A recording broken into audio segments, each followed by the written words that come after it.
This game came out in 2013. It feels crazy to think how this game has been present throughout my life ever since my teens, and much like some other games out there, I keep finding myself pulled back in. But that's not always a bad thing. Now, with more experience and a proper eye for detail, I can better explain what keeps bringing me back to this game and how it's survived with such a large fan base for all this time. Open to Washington, D.C., veritable hive of corruption, drugs, and dirty money. What you say we get that money into the hands of some more honest people, Maybe we'll uncover some mysteries along the way. This is Payday 2. Yes, good. Picking up telemetry from the money now. Right on target. Oh, why don't you grab those parachutes there? Don't hesitate, just jump.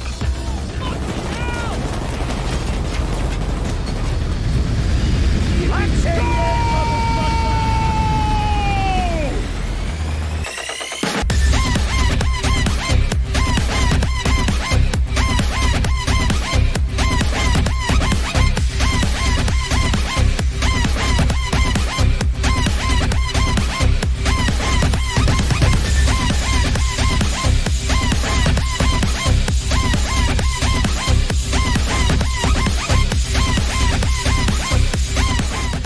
There isn't much to speak of on the presentation side visually, though I should point out that I'm using the Hotline Miami HUD mod, so everything is all pink and pixel looking. Character models and locations are alright, though some characters are pretty bad.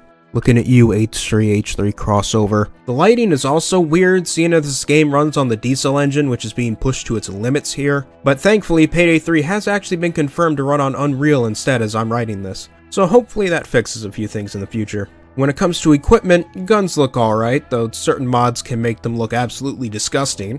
But the big visual thing are the masks. Your mask is one of the most important parts of playing Payday, since it's supposed to be your iconic face wear. So having the right mask is crucial. I mean really, if you're going to be heisting some of the biggest banks in the country, might as well do it in style, right? You can have a wide variety of visually interesting and customizable masks, as well as stuff like this. Yeah. The real fun part of the presentation, though, is the music. The music is absolutely great. There's a wide variety of music for every kind of heist, from the more funky and energetic heists to the chaotic techno to 80s action movie soundtracks. Payday songs function on this formula of sorts, where the song starts in a stealth phase that loops until the stealth is broken, which it then enters the control phase, then the anticipation phase, and then finally hits its peak with the assault phase. Apply that formula to pretty much any genre and you have an amazing Payday heist soundtrack. I have my own custom playlist of songs that I've chosen as my favorites. Naturally, Razormind is in there as well as the usual suspects, but my personal favorite is Trouble Always Inbound, the theme to the Reservoir Dogs heist. I just can't get over how funky it is. And now you too will hear this great song as I transition to the next segment.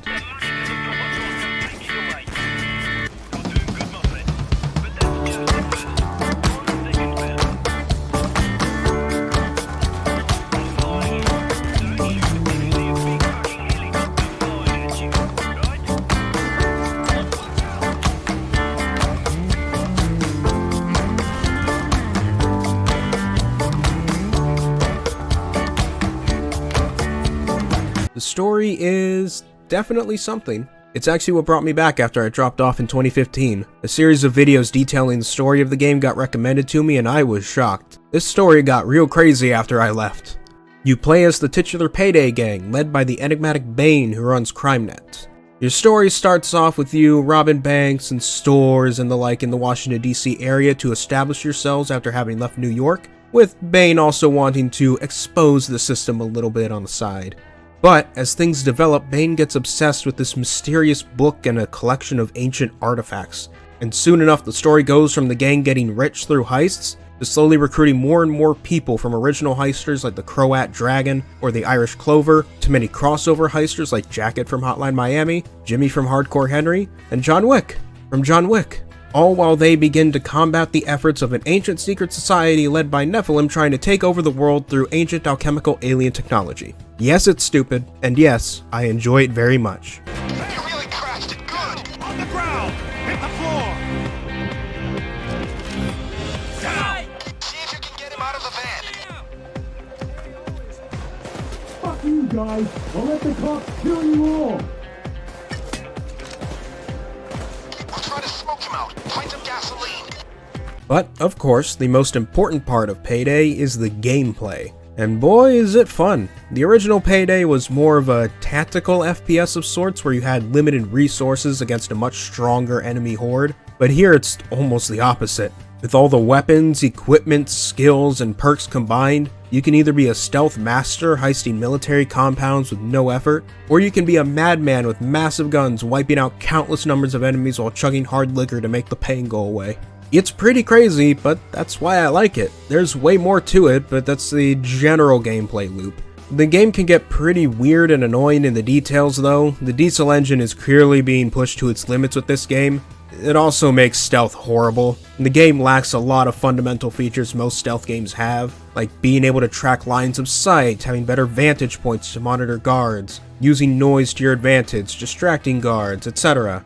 Even worse is that guard movement patterns sometimes randomize themselves, which does not help keeping track of them, and it certainly feels random as to whether or not they're totally blind or have superhuman levels of sight. When you go loud is when things get real fun, since most of the skills, perks, equipment, and weapons in the game are designed for when you go loud rather than quiet. Personally, my favorite gun at this point is the M1 Garand, aka the Gallant Rifle, because not only is each shot super strong, but combined with the Surefire skill, I can run around with a 23 bullet M1 Garand doming people like it's nothing.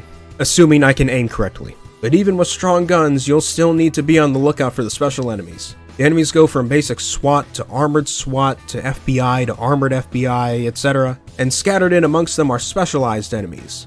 They can be simple, unique enemies like shields, who use shields, go figure, to cloakers, which crawl out of the shadows to front flip kick your head in and knock you down, to bulldozers, walking behemoths of ballistic armor, carrying heavy weapons and more than ready to destroy you if you're not careful. They can all also be backed up by the Captain Winters himself, who leads a massive squad of shield units who are all huddled together in a phalanx, and unless you get rid of them through lobbing grenades at them, the assault will never end.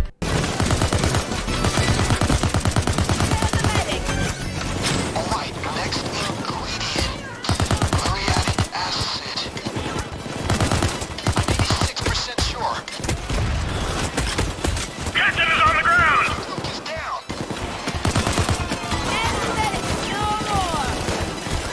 And that effectively summarizes my thoughts on Payday 2. It's a very fun game if you can get over a lot of the jank and obtuseness if you're a new player. At least they have tutorials now, wasn't there when I started. As I mentioned earlier, Payday 3 was officially announced a day or so after I started writing this review, and honestly, I'm pretty excited for the future of the franchise. So, if you want in before 2023 comes around, now's a good time to start. This has been TheRatMan, and I will see you all later.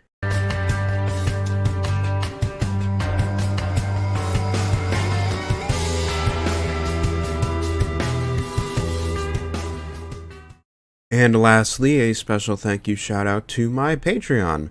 With $5 a month pledge is a sad old man eating Pringles by himself. Thank you for the $5.